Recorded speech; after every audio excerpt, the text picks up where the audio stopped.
Geminis.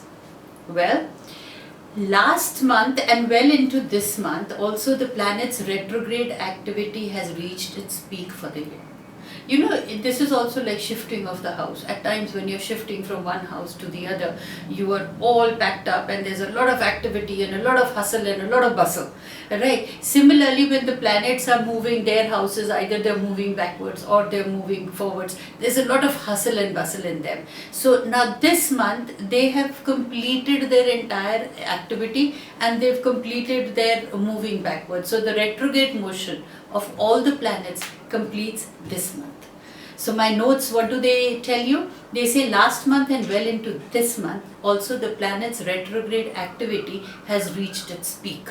Right, even after the 2nd of August, as Saturn starts moving forward again, we near the peak of retrograde activity. Now, since all the planets have had their retrograde motion and they're near about completing, some of them are near about completing, some have completed, so again they start their motion forward. So Saturn is the first planet that is moving forward from the 2nd of August. Things though are moving slower in the world at large. So things are not only moving slow for you, they're moving slow for the people at large, for the world at large. Fortunately, you will not be much affected by this at all, especially not in a personal way. So see, for some zodiacs it affects a lot, for some zodiac it doesn't affect, for some zodiac it affects a little bit of those grey shades are there. So for you, fortunately, you will not be affected by this slow progress, even if the world around you is moving at a much slower pace.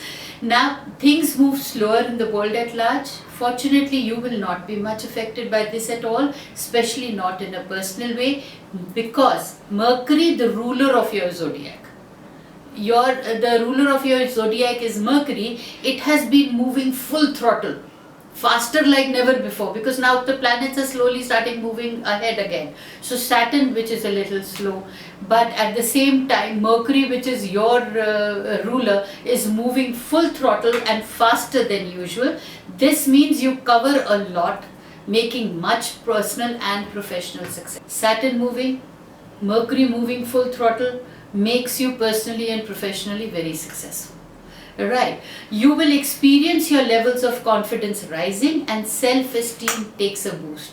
See, obviously when you're successful and things are moving in your favor and you realize that the situation which was very slow earlier has started now picking up pace, the confidence levels are high. So you will experience this feeling of your self-confidence high, the self-esteem being risen, and you will achieve a lot in whatever you put your mind and heart into.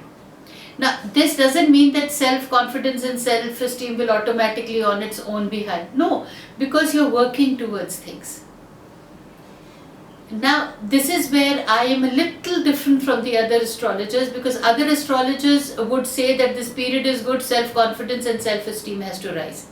My way of things would be, if you're putting your mind into your work with your heart, soul and body, trust me, you will achieve the success you're envisioning.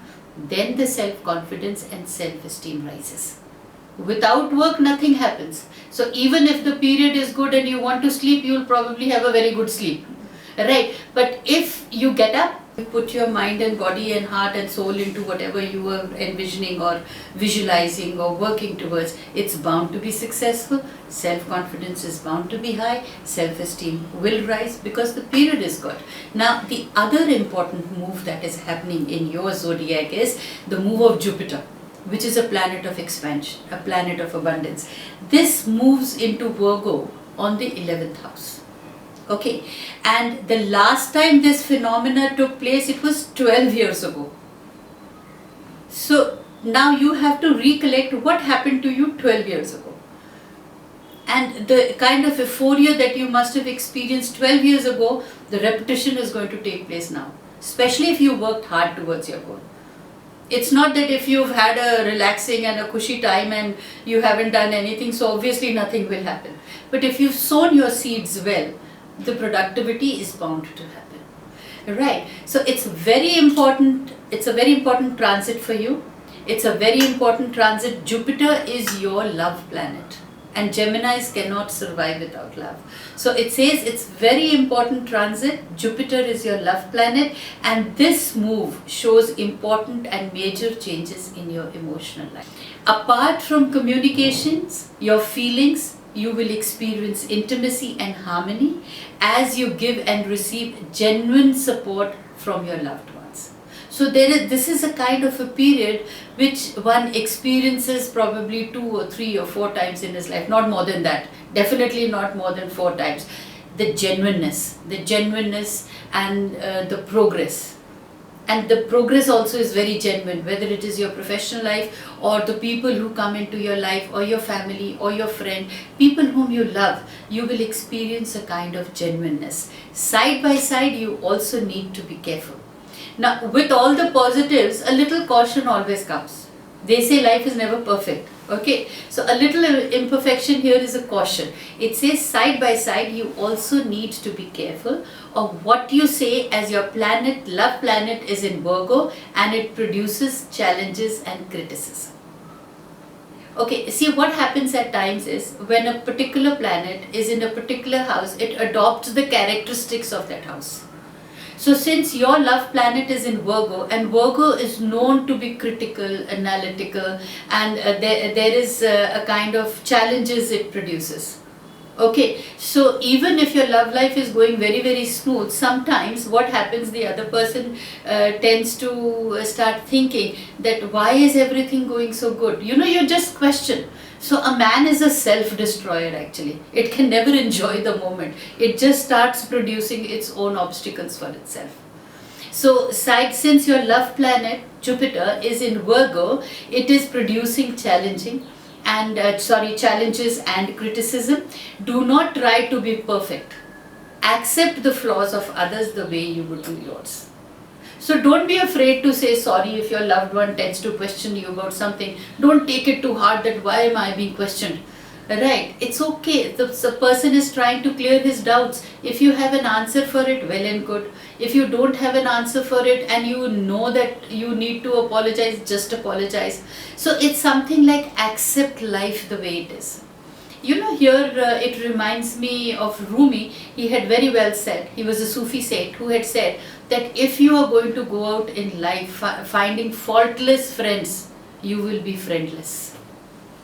So here this applies very well. It says that do not try to be perfect, accept the flaws of others and the way you do yours.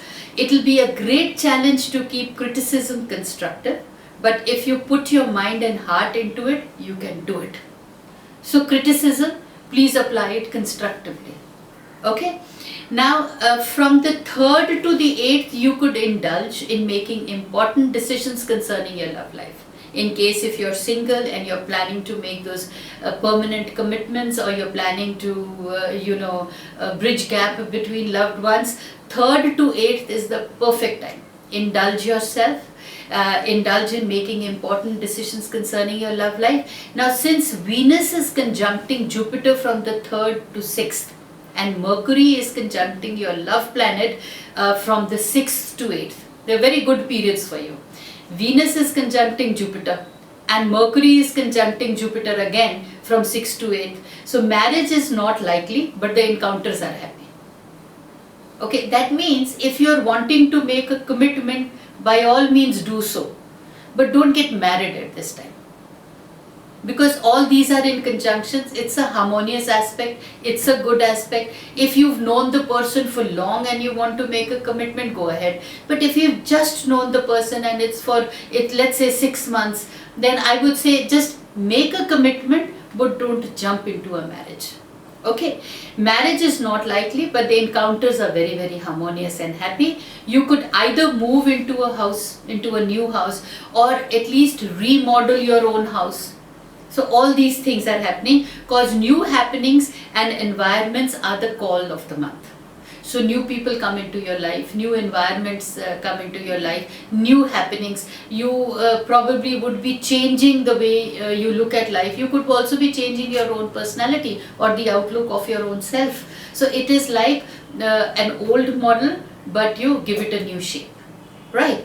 Now pursue your career through positive visualization. dream and affirm. So what is the month guiding you? That you must pursue your career through your positive visualization. Give your heart, mind and body to whatever you do, whether it is your personal, whether it is your professional. So you can dream, you can affirm, and execution will automatically happen. So whatever you focus on becomes a reality. So again, my advice to you would be, focus on the positivity of life. Do not focus on the negativity of life. Trust me, life is very short. Just going on thinking about the negative, you will lose out on the positive and happiness. So since it's guided, the cosmos guides you, that your focus is going to become a reality. So if you focus positive, happiness is your reality. Now, all this the predictions that I give are basically generalized for every zodiac. But every individual has its own horoscope. So there are certain details. If you're interested into knowing the details about yourself and the predictions for the monthly, then it'll be nice if you could visit my website and subscribe for your individual personalized detailed horoscope.